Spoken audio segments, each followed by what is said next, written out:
Hi friends, എല്ലാ പ്രിയ കൂട്ടുകാർക്കും പുതിയൊരു വീഡിയോയിലേക്ക് സ്വാഗതം. അങ്ങനെ ഇന്ത്യ ഇംഗ്ലണ്ട് ഒന്നാം ടെസ്റ്റിൻ്റെ 5-ാം ദിവസം 350 റൺസായിരുന്നു ഇംഗ്ലണ്ടിന് ജയിക്കാൻ വേണ്ടിയിരുന്നത്. ആദ്യ ഇന്നിങ്സിൽ 5 വിക്കറ്റ് നേടിയ ജസ്പ്രീത് ബുംറയുടെ ഫോമിന് ആത്മവിശ്വാസം പകർന്നുകൊണ്ട് ശുഭ്മാൻ ഗിൽ വളരെയേറെ പ്രതീക്ഷയോടെയാണ് രണ്ടാം ഇന്നിങ്സ് 5-ാം ദിവസം ഇംഗ്ലണ്ടിനെതിരെ ബോൾ ചെയ്യാൻ രംഗത്ത് ബുംറ ഇറക്കിയത്.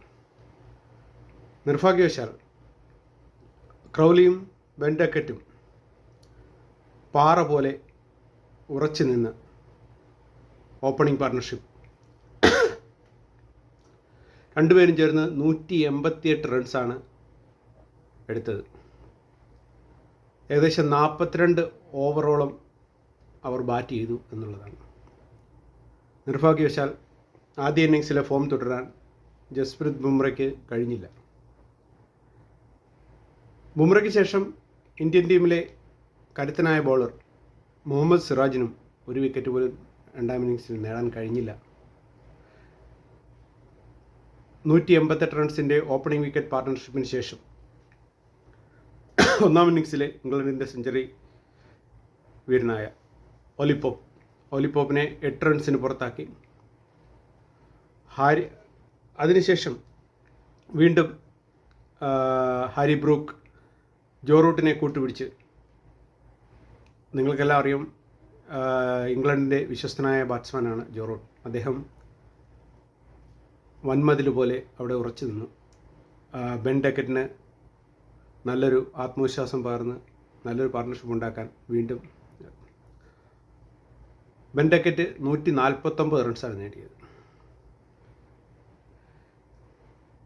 ഇംഗ്ലണ്ടിൻ്റെ ഇന്നിങ്സ് പുരോഗമിച്ചുകൊണ്ടിരിക്കുമ്പോൾ വളരെ വ്യത്യസ്തമായൊരു കാര്യം എല്ലാവർക്കും, കാണികൾക്കും കമൻറ്റേറ്റേഴ്സും എല്ലാം കാണാനായി. പെട്ടെന്ന് KL രാഹുൽ ഒലിപ്പോപ്പിൻ്റെ വിക്കറ്റ് പോയ ഉടൻ തന്നെ ക്യാപ്റ്റൻ സ്ഥാനം ഏറ്റെടുക്കുന്നത് പോലെ തന്നെ അദ്ദേഹം എല്ലാവരെയും വിളിച്ചു കൂട്ടുകയും ടീമിന് ഒരു ചെറിയ ബ്രീഫ് നൽകുകയും, എന്തോ അത് നല്ല രീതിയിൽ ടീം മെമ്പേഴ്സിലെല്ലാം ഒരു പുത്തൻ ഉണർവുണ്ടായതുപോലെ തോന്നി. ഒരു നിമിഷം കാണികളെല്ലാം പെട്ടെന്ന് അന്തിച്ചു പോയത് ശുഭ്മാൻ ഗില്ലിൽ നിന്നും KL രാഹുൽ ക്യാപ്റ്റൻസി ഏറ്റെടുത്തു എന്നുള്ളതാണ്. അതായത് KL രാഹുൽ ക്യാപ്റ്റനായിട്ടുണ്ട്, ഋഷഭ് പന്ത് വൈസ് ക്യാപ്റ്റനായിട്ടുണ്ട്. അതിനിടയ്ക്കാണ് പെട്ടെന്ന് KL രാഹുൽ ഒരു ബ്രീഫ് വിളിച്ചു കൂട്ടുന്നതും അവർക്ക് ഒരു ഷോർട്ട് ബ്രീഫ് നൽകുന്നത്. അതിനുശേഷം ബെൻ ഡക്കറ്റും ജോ റൂട്ടും കുറച്ചു നേരം പിടിച്ചിരുന്നെങ്കിലും ബെൻ ഡക്കറ്റ് ഔട്ടായ അടുത്ത ബോളിൽ തന്നെ ഹാരി ബ്രൂക്കും 0 ഡക്കായി. ഷർദുൽ താക്കൂറാണ് രണ്ടുപേരുടെയും വിക്കറ്റ് നേടിയത്. ഇന്ത്യക്ക് ചെറിയ രീതിയിലെങ്കിലും ഒരു പ്രതീക്ഷ നൽകിയ ഒരു ഓവറായിരുന്നു അത്. ഹാരി ബ്രൂക്ക് പോയതിനു ശേഷം ക്യാപ്റ്റൻ ബെൻ സ്റ്റോക്സ് ജോ റൂട്ടിന് കൂട്ടായി വന്നു. ബെൻ സ്റ്റോക്സ് നല്ല രീതിയിൽ പിടിച്ചു നിന്നു, 33 റൺസ് നേടി. ബെൻ സ്റ്റോക്ക് പോയതിനു ശേഷം ഇംഗ്ലണ്ടിൻ്റെ വിക്കറ്റ് കീപ്പർ ബാറ്റ്സ്മാനായ സ്മിത്ത് ജോ റൂട്ടിന് കൂട്ടായി വന്നു. രണ്ടുപേരും നല്ലൊരു പാർട്ണർഷിപ്പ് ഉണ്ടാക്കി ഇന്ത്യൻ ടീമിന് ഒന്നും ചെയ്യാൻ പറ്റാത്ത രീതിയിൽ ഇന്ത്യയിൽ നിന്നും 5 വിക്കറ്റിൻ്റെ വിജയം ഇംഗ്ലണ്ട് നേടിയെടുത്തു. അടുത്ത ടെസ്റ്റിൽ ഇന്ത്യ എന്തൊക്കെ മാറ്റം കൊണ്ടുവരും എന്നുള്ളത് നമ്മൾ കാണേണ്ടിയിരിക്കുന്നു. ഇന്ത്യയുടെ ഒന്നാം ഇന്നിങ്സിൽ ബഷീർ 2 വിക്കറ്റ് നേടി. പക്ഷേ ജഡേജയ്ക്ക് ആ ഒരു ഇമ്പാക്റ്റ് ഇന്ത്യൻ ബോളിംഗ് ടൈമിൽ ഉണ്ടാക്കാൻ കഴിഞ്ഞില്ല. രവീന്ദ്ര ജഡേജയെ മാറ്റി കുൽദീപ് യാദവിനെ അടുത്ത ടെസ്റ്റിൽ കൊണ്ടുവരുമോ, അതോ എന്ത് മാറ്റമാണ്? അതായത് എൻ്റെ ഒരു പേഴ്സണൽ അഭിപ്രായത്തിൽ സായി സുദർശനെ മാറ്റി നിതീഷ് കുമാർ റെഡ്ഡിയെ കൊണ്ടുവരണമെന്നുള്ളതാണ്.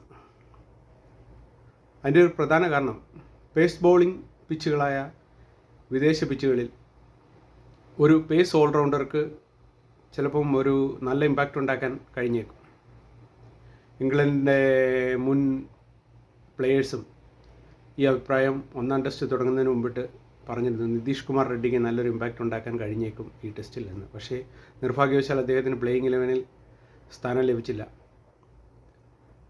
ഷർദുൽ താക്കൂർ ബൗളിങ്ങിൽ അത്യാവശ്യം മികച്ചു നിന്നു എന്ന് തന്നെ പറയേണ്ടി വരും. പക്ഷേ ഷർദുൽ താക്കൂറിനെ മാറ്റി നിതീഷ് കുമാർ റെഡ്ഡിയെ കൊണ്ടുവരുന്നത് അത്ര അനുയോജ്യമല്ല. എങ്കിലും നിതീഷ് കുമാർ റെഡ്ഡിയെ ടീമിൽ ഉൾപ്പെടുത്തണമെന്ന് തന്നെയാണ് എല്ലാവരുടെയും ആഗ്രഹം. ഓസ്ട്രേലിയയിൽ നല്ലൊരു ഇമ്പാക്റ്റ് ഉണ്ടാക്കാൻ നിതീഷ് കുമാർ റെഡ്ഡിക്ക് കഴിഞ്ഞു. ബാറ്റിങ്ങിലും അദ്ദേഹം ഭേദപ്പെട്ട പെർഫോമൻസാണ് കാഴ്ചവെക്കുന്നത്, ഓസ്ട്രേലിയയിലും കാഴ്ചവെച്ചത്. അപ്പം രണ്ടാം ഇന്നിങ്സിൽ എന്തൊക്കെ മാറ്റങ്ങൾ വരുമെന്ന് നമുക്ക് കാത്തിരുന്ന് കാണാം ഫ്രണ്ട്സ്. അപ്പോൾ പുതിയൊരു വീഡിയോയുമായി കാണുന്നവരെ എല്ലാവർക്കും ബായ്.